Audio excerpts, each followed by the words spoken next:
পয়গম্বর ইব্রাহিম আলাইহিস সালাম পরীক্ষা দিয়েছেন, পরীক্ষার মধ্যে চ্যাম্পিয়ন হয়েছেন, 1 নাম্বার হয়েছেন। আল্লাহ তাআলার এত প্রিয় এবং কাছের একজন নবী হয়ে তিনি তার বাবার কথা আল্লাহর কাছে তুলে ধরলেন। ওগো আল্লাহ, আমার বাবা আযার বেঈমান অবস্থায় ঈমান ছাড়া মৃত্যুবরণ যদি করে তাহলে আমার বাবা জাহান্নামী হবে। ওগো আল্লাহ, আমার বাবাকে একটু ঈমান দান করো। আমার বাবার জন্য তোমার কাছে ঈমানের আবেদন করতেছি। অনেকবার ঈমানের জন্য আবেদন করলেন, আবার অনেক চেষ্টাও করলেন, বাবার কাছে গেলেন, অনেকভাবে বুঝাইলেন, বুঝানোর পরেও আল্লাহ ডাক দিয়া বলতেছে, ওগো আমার হাবিব, ওগো আমার খালিল, ওগো আমার বন্ধু, হেদায়েতের মালিক একজন, আওয়াজ দিয়ে বলতে হবে তিনি কে? ঈমানের মালিক আমি আল্লাহ। যাকে খুশি তাকে ঈমান দান করি, আবার যাকে চাই তাকে আমি ঈমান দেই না। ওগো আমার খালিল, আপনার বাবা আযরের ভাগ্যে আমি আল্লাহ ঈমান রাখি নাই, আপনি চাইলেও আমি দেব না। অনেকবার চাইলেন, অনেক চেষ্টা করলেন, করার পরেও ঈমান বাবার জন্য আল্লাহর কাছে পায় নাই। কিন্তু আমরা না চাইতেই আল্লাহ আমাদেরকে ঈমান দিয়েছে। কথা বলেন ঠিক কিনা? হযরতে নূহ আলাইহিস সালাম, নূহ নবীকে চিনে না এমন কোন মানুষ নাই। 1 বছর 2 বছর নয়, 950 বছর তিনি দ্বীনের দাওয়াত দিয়েছেন, আল্লাহর জন্য কাজ করেছেন। আল্লাহর অনেক প্রিয় মোহাব্বতের রাসূল ছিলেন, নবী ছিলেন হযরতে নূহ। কোরআনে কারিমে 1-2 বার নয়, কয়েকবার হযরতে নূহ আলাইহিস সালাম সম্পর্কে আল্লাহ তাআলা বলেছে। মুহতারাম হাজিরিন, এত প্রিয় একজন নবী, তিনি তার সন্তানের জন্য আল্লাহর কাছে ঈমান ভিক্ষা চাইলেন। আপনারা ইতিহাস জানেন, হযরতে নূহ আলাইহিস সালাতু ওয়াস সালামের জামানায় মহাপ্লাবন হয়েছিল, বন্যায় সবকিছু ডুবে গিয়েছিল। আল্লাহ তাআলা ডাক দিয়ে বললেন, ওগো আমার হাবিব, ওগো আমার পয়গম্বর, আপনি আপনার আহাল পরিবার বর্গ যারা আছে তাদেরকে নৌকায় উঠান এবং অমুক অমুক পশু পাখি প্রাণীগুলো আপনি আপনার নৌকায় উঠান। সবাইকে নৌকায় উঠাইল। হযরতে নূহ আলাইহিস সালাতু ওয়াস সালামের সন্তান, মুহতারাম হাজিরিন, সে ঈমান আনে নাই। এমত অবস্থায় আল্লাহর কাছে ডাক দিয়ে বলতেছে, ওগো আল্লাহ, আমার ছেলে তো ডুবে যাচ্ছে, আমার ছেলের নাকের ডগায় পানি চলে আসছে। ওগো আল্লাহ, আমার ছেলের মাথার উপরে পানি উঠে যাচ্ছে, কিছুক্ষণের মধ্যে হাবুডুবু খেয়ে আমার ছেলে অতল গহ্বরে তলিয়ে যাবে। ওগো আল্লাহ, হযরতে নূহ আলাইহিস সালাম আল্লাহকে ডাক দিলেন। ওয়ানাদা নূহুর রাব্বাহু فقال رب إن ابني من أهلي। ওগো আমার পরওয়ারদিগার, ওগো আমার মালিক, আমার ছেলে সে তো আমার পরিবারভুক্ত। ওগো আল্লাহ, ইন্না ওয়াদাকাল হক, আপনার ওয়াদা তো সত্য। ওয়া আনতা আহকামুল হাকিমিন, আপনি তো বিচারকের বিচারক। আপনি তো চাইলে পারেন আমার এই সন্তানকে ঈমান দান করবেন, আমার এই সন্তান ঈমান আনবে আর এই মহাপ্লাবন থেকে বেঁচে যাবে, আমার নৌকায় উঠতে পারবে। ওগো আল্লাহ, আমার ছেলেকে একটু ঈমান দান করেন, আমার ছেলেকে একটু নৌকায় উঠার সুযোগ দান করেন। আল্লাহর কাছে চাইলেন, অনেক চাইলেন, অনেক চেষ্টা করলেন। আল্লাহ তাআলা ডাক দিলেন, ওগো আমার নূহ, ক্বালা ইয়া নূহ, হে নূহ, ইন্নাহু লাইসা মিন আহলিক।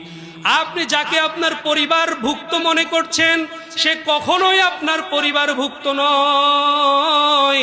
ছেলে হইলেই পরিবারভুক্ত হওয়া যায় না, মেয়ে হইলেই পরিবারভুক্ত হওয়া যায় না। ইন্নাহু আমালুন গায়রু সালেহ, আপনার এই ছেলে অসৎ কাজে কুলুষিত, অন্যায় অবিচারের সাথে লেগে থাকে, আপনার এই ছেলে আপনাকে মানে না, নেক কাজ করে না, এই ছেলে কখনোই আপনার পরিবারভুক্ত হতে পারে না।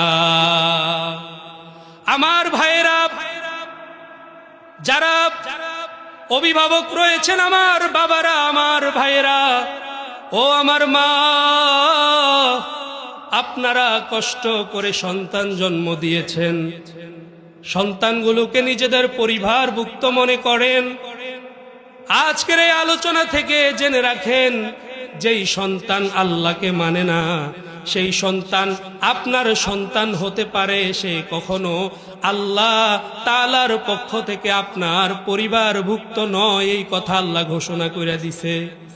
সন্তান যদি ঈমানওয়ালা না হয়, সন্তান যদি নামাজি না হয়, এ আমার মা, এ আমার বাবা, ওই সন্তানের ব্যাপারে সতর্ক হওয়া লাগবে, ওই সন্তানের ব্যাপারে ফিকির করা লাগবে। যেই সন্তান আল্লাহ মানে না, যেই সন্তান কোরআন মানে না, যেই সন্তান হাবিব মানে না, যেই সন্তান হাবিবের সুন্নাহ মানে না, যেই সন্তান গাঁজাখুরি করে, যেই সন্তান মদখুরি করে, যেই সন্তান নারীবাজি করে, মা বাবার কথা শুনে না। ও মা বাবারা, আপনারা মনোযোগ সহকারে কথাটা শুনেন, আমলে আনার চেষ্টা করবেন। যেই সন্তানগুলো লাইনে থাকবে না, বে লাইনে চলে যাবে, তাদের ব্যাপারে কঠোর হয়ে গিয়ে তাদেরকে প্রয়োজনে তাদেরকে ঘরে জায়গা দেওয়া যাবে না। তাদের জন্য ভাত বন্ধ করে দিতে হবে, খাবার বন্ধ করে দিতে হবে। তুমি আমার সন্তান হয়ে কোরআন মানো না, নামাজ পড়ো না, আল্লাহ মানো না, তোমার মতো সন্তানের প্রয়োজন নাই। এমন সন্তান যদি আমার ঘরে থাকে, আমার ঘরে খায়, এই সন্তানের কারণে কাল কিয়ামতের ময়দানে আল্লাহর কাঠগড়ায় দাঁড়ানো লাগবে কি লাগবে না? এজন্য এমন সন্তানের ব্যাপারে হুঁশিয়ার হতে হবে। আল্লাহ তাআলা বলেন, যেই সন্তান অন্যায় অবিচারে কুলুষিত অসৎ কাজের সাথে লেগে আছে, সেই সন্তান কখনোই আপনার পরিবারভুক্ত নয়। সে আপনার সাথে থাকে, আপনার খায়, কিন্তু আপনার অনেক বড় একজন দুশমন। কাল কিয়ামতের ময়দানে আপনি জান্নাতে যাওয়ার চেষ্টা করবেন, আর জান্নাতের গেটে দাঁড়ায়া যাবে, বলবে, বাবা, দুনিয়াতে থাকা অবস্থায় আমাকে তো নামাজের কথা বলো নাই, আমাকে তো ঈমানের কথা বলো নাই, আমাকে তো আখিরাতের কথা বললা না, এখন তুমি জান্নাতে চলে যাবা। না না না, আমাকে জাহান্নামে ফেলে রেখে তুমি জান্নাতে চলে যাবে, আমি তোমাকে জান্নাতে যেতে দেব না। এজন্য এই সকল সন্তানদের ব্যাপারে আমরা সতর্ক থাকবো। রাজি আছেন ইনশাআল্লাহ? মেয়েরা, মা বোনেরা, নিজেদের স্ত্রীরা নামাজ পড়বে, পর্দা করবে, ছেলেগুলো নামাজ পড়বে, পর্দা করবে, নারীবাজি করবে না, মদখুরি করবে না, বেলাইনে চলবে না। এর জন্য যত প্রসেস অবলম্বন করা লাগে সব করবেন। রাজি আছেন ইনশাআল্লাহ? আমার ভাইয়েরা, হযরতে নূহ আলাইহিস সালাম তার বাবার তার সন্তানের জন্য ঈমান চাইলেন, ঈমান চেয়েও পাইলেন না। আর আল্লাহ তাআলা ঈমান না চাইতে আমাদেরকে ঈমান দিয়েছে। সুবহানাল্লাহ। শুধু হযরতে ইব্রাহিম, হযরতে নূহ কেন, আমরা দেখেছি সিরাতের কিতাবগুলো খুলে, আমার আপনার কলিজার নবী জনাবে মুহাম্মাদুর রাসূলুল্লাহ তার চাচার জন্য ঈমান চাইলেন। কেমন চাচা? এমন এক চাচা, যেই চাচা ডাইনে বামে থেকে বিশ্ব নবীকে সাপোর্ট করেছে। যখন রাসূলুল্লাহ কালিমার দাওয়াত দিচ্ছিলেন আর মানুষকে বলতেছিলেন, তোমরা এক আল্লাহকে মেনে নাও, তোমরা আমি রাসূল, আমি মুহাম্মদের আদর্শের উপর উঠে আসো, তখন আরবের কাফেরেরা বিভিন্নভাবে ষড়যন্ত্র শুরু করেছিল। আপনারা জানেন, হযরতে নবী করিম সাল্লাল্লাহু আলাইহি ওয়াসাল্লামের চাচা আবু তালেব সীসা ডালা প্রাচীরের মতো দাঁড়িয়ে গিয়ে বলছেন, হে আরবের কাফের মুশরিকেরা, তোমরা শুনে রাখো, মুহাম্মদ আমার ভাতিজা,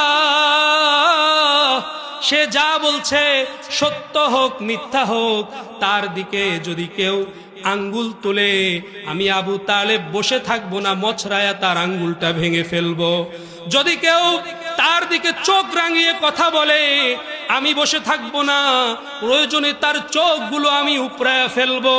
এইভাবে আবু তালিব আল্লাহর রসুলের ডান দিক থেকে বাম দিক থেকে সামনে থেকে পিছন থেকে আল্লাহর রসুলকে হেফাজতের জন্য সাহায্য করেছি কি করে নাই?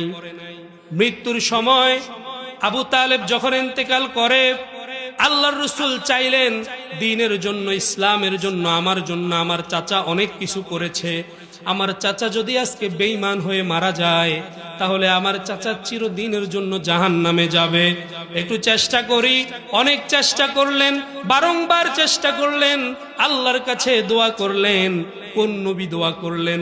যেই নবী রহমাতুল লিল আলামিন, যেই নবী আল্লাহ তাআলা বলছেন হাবিবুল্লাহ, আমার বন্ধু।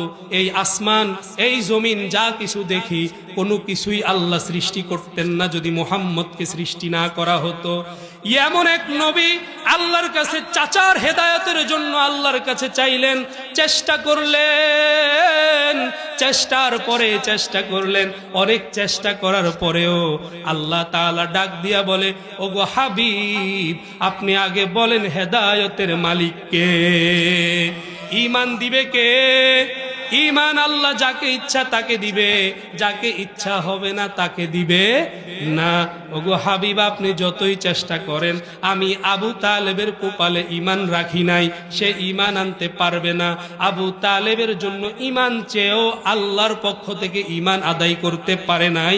আর আমি আপনি 1550 বছর আগে, 1550 বছর পরে আসছি। আমার মতো আপনার মতো আব্দুল্লাহ, আব্দুর রহমান, আল্লাহ তাআলা আমাকে আপনাকে ঈমানের মতো মহা বড় দৌলত থেকে বঞ্চিত করে নাই। এত ভালোবাসা, এত মোহাব্বত আল্লাহর পক্ষ থেকে। এই ঈমান পাইয়া আমরা খুশি না বেজার? এই ঈমান পেয়ে আমরা খুশি না বেজার?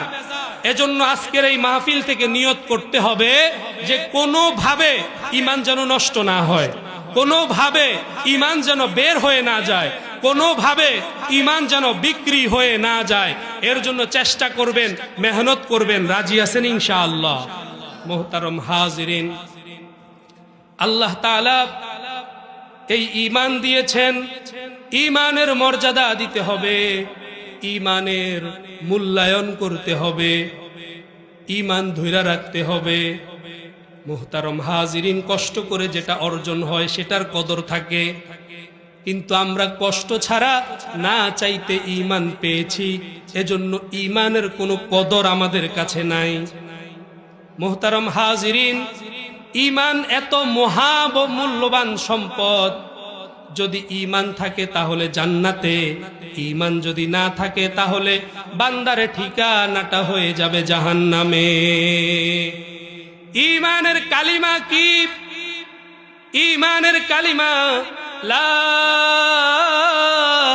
ইলাহা ইল্লাল্লাহু মুহাম্মাদুর রাসূলুল্লাহ। এই কালিমা সবাই পারি তো? এত মূল্যবান এই কালিমা। এই কালিমা কেউ যদি ইয়াকিনের সাথে পড়ে নেয় তাহলে তার ঠিকানা কোথায়? জান্নাত হবে তার ঠিকানা। এত ওজন, এত মূল্যবান এই কালিমা। হযরতে মূসা পয়গম্বর আল্লাহর সাথে প্রায় সময় কথা বলতেন। মূসা আলাইহিস সালাম আল্লাহর কাছে বললেন, ওগো আল্লাহ, এমন একটা জিকির আমাকে দেন, এমন একটা বাক্য আমাকে দেন যেই বাক্যটা স্পেশাল হবে এবং আমি জানবো আর আপনি জানবেন, এই কালিমার ওজন সবচাইতে বেশি হবে। এরকম একটা জিকির আমাকে দান করেন, এরকম একটা কালিমা আমাকে দান করেন। আল্লাহ তাআলা বললেন, ও মূসা বলো লা ইলাহা ইল্লাল্লাহ। হযরতে মূসা আলাইহিস সালামকে এই কালিমা দেওয়ার পরে তিনি বললেন, ওগো আল্লাহ, আমি চাইলাম একটা স্পেশাল জিকির, আপনি তো দিলেন একটা আন্তর্জাতিক জিকির, আপনি তো দিলেন একটা ইন্টারন্যাশনাল জিকির, এটা তো সবাই জানে। আল্লাহ তাআলা পয়গম্বর হযরতে মূসাকে ডাক দিয়ে বলে, ও মূসা, যেই কালিমা আমি তোমাকে দিয়েছি, এই কালিমাটা যদি এক পাল্লায় রাখা হয়, আরেক পাল্লায় যদি আসমান জমিন সহ এর মধ্যে যা কিছু আছে সব কিছু যদি আরেক পাল্লায় রেখে দাও, তারপরেও এই কালিমার ওজন সব চাইতে বেশি হবে। জোরে জোরে বলেন সুবহানাল্লাহ। এত দামি একটা কালিমা, এই কালিমার ওজন এত বাড়ার কারণ কি? কারণ এই কালিমা শুধু পড়লেই হবে না, এই কালিমার অর্থ বুঝতে হবে। কালিমায়ে তাইয়্যিবা লা ইলাহা বললাম, আর লা ইলাহা ইল্লাল্লাহর অর্থটা কয়েক রকম হয়ে থাকে, কয়েকটা জিনিস এখানে নিষিদ্ধ হয়। এক নম্বরে লা ইলাহা বলার দ্বারা আমি এই বিশ্বাস করতে হবে, এই স্বীকারোক্তি দিতে হবে যে আল্লাহর অস্তিত্ব আছে, আল্লাহ একজন আছে। কথা বলেন ঠিক কিনা? আমাদের আল্লাহ আছে না নাই? লা ইলাহা ইল্লাল্লাহর মাধ্যমে আমি বলে দিলাম আমাদের আল্লাহ আছে। দুই নাম্বার বলে দিলাম লা ইলাহা ইল্লাল্লাহ মানে হলো এই পৃথিবীতে যতজন পরিচালক আছে, পরিচালকের পরিচালক একজন, তিনি কে? এই পৃথিবীতে প্রতিপালক অনেকেই আছে, তবে সকল প্রতিপালকের প্রতিপালক মহা প্রতিপালক কে? এই পৃথিবীর মালিক অনেকেই আছে, কেউ বলে এই জায়গার মালিক আমি, কেউ বলে আমি ওই বাড়ির মালিক। আল্লাহ বলে, এই যারা মালিক আছো, আমি আল্লাহ তোমাদের সবার মালিক। তাবারাকাল্লাযী বিয়াদিহিল মুলকু ওয়া হুয়া আলা কুল্লি শাইইন কদির।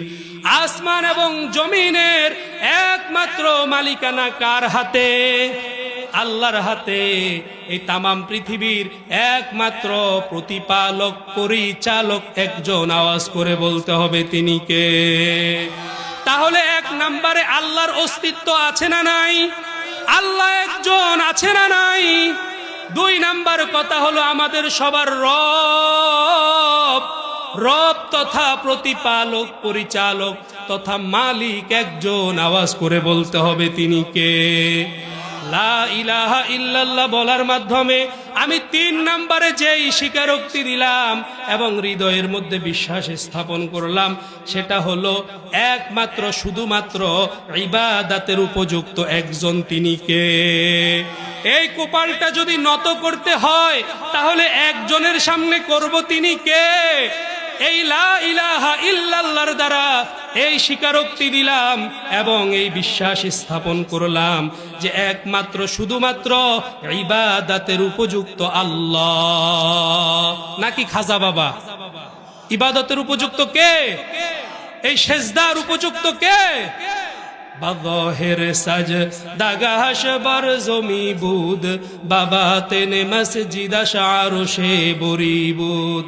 বাদহের সাজ দাগাশ বার জমি বুদ, বাবা তেনে মসজিদ আরশে বরিবুদ। যখন মনে করে যে সেজদার উপযুক্ত একমাত্র আল্লাহ, এই কথার বিশ্বাস পরিপূর্ণভাবে হৃদয়ে এনে কেউ যদি সেজদা দেয়, দূর থেকে দেখা যাবে এই বান্দা জমিনের মধ্যে সেজদা দিয়েছে, তার কপালটা জমিনের সাথে লেগেছে।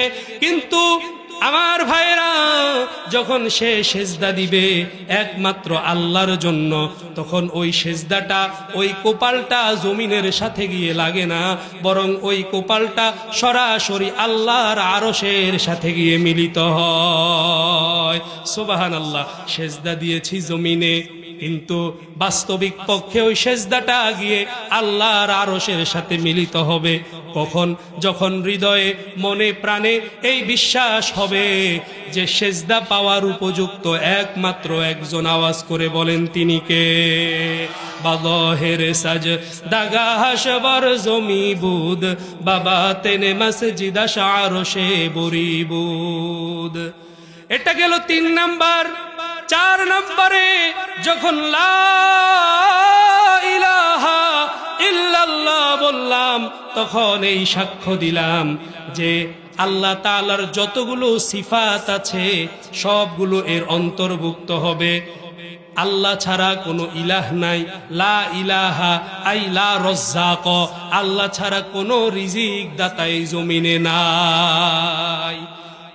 রিজিকের মালিক কে? আমাদেরকে খাওয়ায় কে? আমাদেরকে, আমাদের সন্তানকে, আমাদের পূর্বপুরুষদেরকে, আমাদের ভবিষ্যৎ প্রজন্মকে, সবার রিজিকের মালিক একজন। আওয়াজ করে বলতে হবে তিনি কে। এভাবে আল্লাহর যত গুণাগুণ রয়েছে এই গুণাগুণগুলোকেও স্বীকার করা, এগুলোকেও বিশ্বাস করা, এই চারটা জিনিস নিয়ে যদি আপনি আমি কালিমা পড়তে পারি তাহলে এই কালিমার ওজনটা অনেক বেশি। আল্লাহর রাসূল সাল্লাল্লাহু আলাইহি ওয়াসাল্লাম বলেন যে এরকম বিশ্বাস নিয়ে এই সবগুলো বিশ্বাস একত্রিত করে যদি কেউ কালিমা পড়ে, ওই কালিমা পড়ার কারণে ওই বান্দার ঠিকানা হবে আল্লাহর জান্নাত। সুবহানাল্লাহ। মুহতারাম হাজিরিন, ইমানের আলোচনা কেন করতেছি? ইমান সবার আগে, ইমান সবার আগে। ইমান ছাড়া নামাজ কবুল হবে না। সামনে রমজান মাস আসতেছে, রমজানের রোজা রাখবো, আগে ইমান লাগবে, পরে রোজা। কথা বলেন ঠিক কিনা? এজন্য ইমানকে সংশোধন করতে হবে, ইমানের মুজাকারা বেশি বেশি করতে হবে। আল্লাহর রসুল বলতেছে, ও আমার সাহাবীরা, জাদ্দিদু ঈমানাকুম, ও আমার সাহাবীরা তোমরা তোমাদের ঈমানকে নবায়ন করো, ঈমানকে গোসা মাজা করো। ইয়া রাসূলুল্লাহ, ইয়া হাবিবাল্লাহ, ঈমানকে কিভাবে নবায়ন করব, কিভাবে গোসা মাজা করব?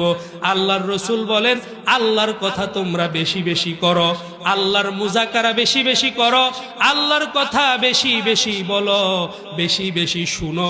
আল্লাহর কথা বেশি বেশি শুনলে, বেশি বেশি বললে, মুজাকারা বেশি বেশি করলে পরে তোমাদের ঈমানকে আল্লাহ চাঙ্গা করে দিবে। মুহতারাম হাজিরিন, আমি আপনাদের সামনে সূরাতুস সাফের 10 এবং 11 নম্বর আয়াত তিলাওয়াত করেছি। আল্লাহ তাআলা আমাকে আপনাকে একটা ব্যবসা শিখাবে। কি শিক্ষা দিবে? একটা ব্যবসা শিক্ষা দিবে। আল্লাহর আযাব থেকে সবাই বাঁচতে চান তো? জাহান্নামের আযাব থেকে বাঁচতে চান তো? জাহান্নামের আযাব সহ্য করার মতো নয় রে ভাই, এত মারাত্মক আযাব। দুনিয়ার আগুনে 1 সেকেন্ড হাতের আঙ্গুল দেওয়া যায় না, এত কঠিন, এত শক্ত। জ্বালায়া দেয়, পুরায়া দেয়। দুনিয়ার এই আগুনের থেকেও 70 গুণ পাওয়ারফুল হবে জাহান্নামের আগুন। কথা বলেন ঠিক কিনা? ওই আগুন সহ্য করা কি কোনোভাবে সম্ভব? জাহান্নামের আযাব আমরা সহ্য করতে পারবো না। যেহেতু পারবো না, আল্লাহ বলতেছে ওই আযাব থেকে যদি বাঁচতে চাও, আমি আল্লাহ তোমাদেরকে একটা ব্যবসা শিখাবো। ওই ব্যবসাটা করবেন তো সবাই? ব্যবসা করতে রাজি আছেন তো সবাই? দুনিয়ার ব্যবসায়ীরা ব্যবসা করে সফল হয়, আবার অনেকেই সফল হয় না। কিন্তু জাহান্নামের আযাব থেকে বাঁচার জন্য ব্যবসা করলে যিনি আমাদেরকে সফলতা দান করবে তিনি কে? আল্লাহ তাআলা ব্যবসা শিখাইতেছে কঠিন যন্ত্রণাদায়ক আযাব থেকে বাঁচার জন্য। আল্লাহ তাআলা ডাক দিয়ে বলতেছেন, ইয়া আইয়ুহাল্লাযীনা আমানু হাল আদুল্লুকুম আলা তিজারাতিন তুজিকুম মিন আযাবিন আলীম। হে ঈমানদাররা, আমি আল্লাহ তোমাদেরকে কি এমন এক ব্যবসার সন্ধান দেব যেই ব্যবসাটা তোমাদেরকে আমি আল্লাহর কঠিন আযাব থেকে মুক্তি দান করবে। মুহতারাম হাজিরিন, আল্লাহর কঠিন আযাব থেকে বাঁচার জন্যই তো আজকের এই মাহফিল করা, আজকের এই মাহফিলে আসা, এই মাহফিলে বসা, সময় দেওয়া। কারণ সবার ভিতরে জাহান্নামের আযাবের ভয় আছে না নাই?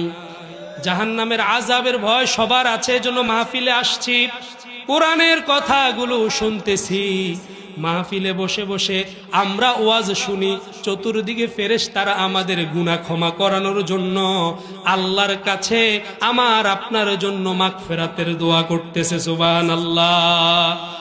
এদিক দিয়ে আবার আল্লাহ তাআলা আসমানে ফেরেশতাকে ডেকে বলতেছে, হে আমার ফেরেশতারা, পারুলিয়া চকে তাকায়া দেখো কোরআনের মাহফিল হইতেছে, এই মানুষগুলো এখানে বসে আছে কেন? ফেরেশতারা ডেকে বলবে, ওগো আল্লাহ, এরা আপনার জান্নাতে যেতে চায়, জাহান্নামের আযাব থেকে বাঁচতে চায়। জাহান্নামের আযাব থেকে বাঁচতে চান তো সবাই? আল্লাহ তাআলা বলবে, ও ফেরেশতা, তারা কি আমার জান্নাত দেখেছে, জাহান্নাম দেখেছে?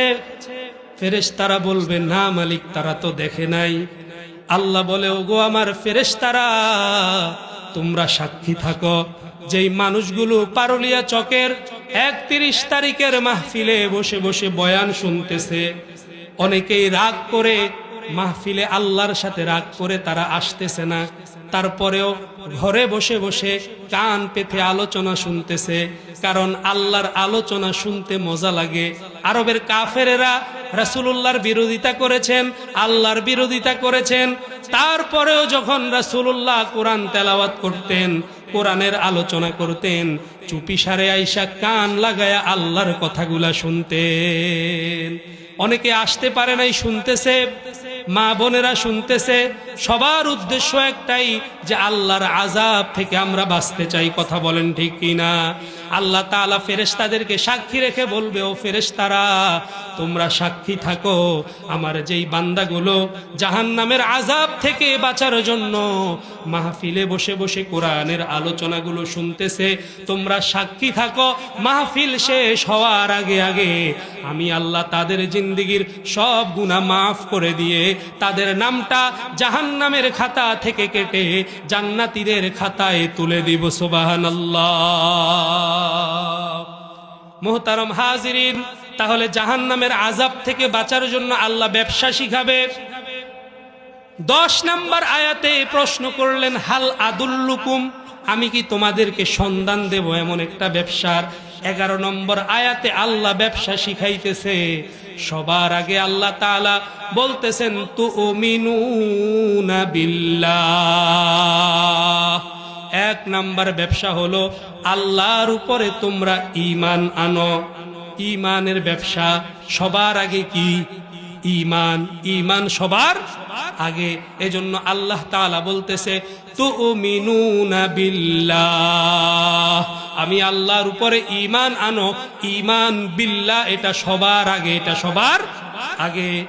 এজন্য আমি বলেছিলাম যে আমরা শুধু কালিমা পড়ি, লা ইলাহা ইল্লাল্লাহ পড়ি, আর মনে করি জান্নাতে চলে যাব। জান্নাতে যাওয়া এত সোজা নয়।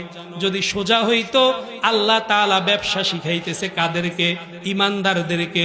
সবার আগে ডাক দিছে, ইয়া আইয়ুহাল্লাযীনা আমানু, হে ঈমানদারেরা, তোমরা ব্যবসা শিখো। কি ব্যবসা? আল্লাহ বলতেছে, তুমিনুনা বিল্লাহ, আল্লাহর উপরে ঈমান আনো। যদি ঈমান আনতেই হয়, তাহলে শুরুতে ইয়া আইয়ুহাল্লাযীনা আমানু, ঈমানদার বলে ডাক দিলেন কেন? ঈমানদার বলে ডাক দিয়ে আবার তুমিনুনা বিল্লাহ, ঈমান আনতে বললেন কেন? ঈমানদার বলে ডাক দিয়ে আবার বলতেছে তুমি ঈমান আনো। মুহতারাম হাজিরিন, এর সর্ব উৎকৃষ্ট ব্যাখ্যা হলো, যারা মনে করে আমি লা ইলাহা ইল্লাল্লাহ পড়ে ঈমানদার হয়ে গিয়েছি, ওরকম ঈমানদারদেরকে ডাক দিয়া বলতেছে, শুধু লা ইলাহা ইল্লাল্লাহ পড়লেই কাবিল ঈমানদার হওয়া যায় না, বরং তোমরা ঈমানকে মজবুতির সাথে শক্তভাবে শিরিক মুক্ত, রিয়া মুক্ত ঈমান আনয়ন করো।